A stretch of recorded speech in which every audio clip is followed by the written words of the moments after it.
આજે તો નારિયેળી પાડી નાખી, પણ આ શું થયું? એ દ્વારકાધીશ જય મંગલમાં બધા મિત્રોને સવારમાં નવી જેકેટ પહેરીને ઉઠી ગયા છીએ. આપણે નવી જેકેટ લીધી છે તો તમને બધાને થોડાક દિવસ કહેવું પડશે ને.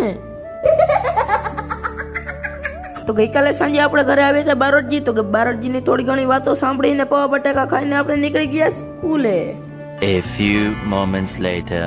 આવી ગયા નિશાળેથી ઘરે ને જો આપણે આ નારિયેળી છે, નારિયેળીને આપણે જો બધા નારિયેળ ઉતારી લીધા છે ને બધા નારિયેળ અહીંયા પડ્યા છે. જોઈ લો કેટલા બધા નારિયેળ ઉતાર્યા છે આપણી નારિયેળીમાં. તો નારિયેળ આપણે એ માટે ઉતાર્યા છે કારણ કે જે આપણા પતરા છે એના માટે નારિયેળ ના પડી જાય એટલે પતરું ભાંગે ને એ માટે આપણે જો નારિયેળ ઉતાર્યા છે. અને આપણે જો અહીંયા બધા નારિયેળનો ઢગલો પણ કરી દીધો છે. પછી આપણે આ નારિયેળ પાણી પીધું અને નારિયેળ એટલું બધું ખાધું કે હાથું જ મેલી દો. તો આજે આપણી નારિયેળી છે થઈ ગઈ છે બહુ જૂની, તો એમાં નારિયેળ હવે ઓછા આવે છે તો આપણે આ નારિયેળને કાપી નાખવાની છે. અને આ શું પહેલી વખત આપણે નાળો બાંધીને ખેંચી તો નાળો તૂટી ગયો.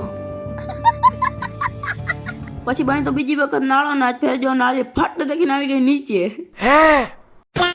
આમ તો આપણાથી ઝાડ કપાય નહીં, પણ આપણે જો કાપીને પણ બીજા ઘણા વાવી રહ્યા છે. પણ અહીંયા જો આપણે બધા ઝાડવા કાપી મસ્ત મજાનું ટ્રેક્ટરની ટોલીમાં કચરો ભરી લીધો છે.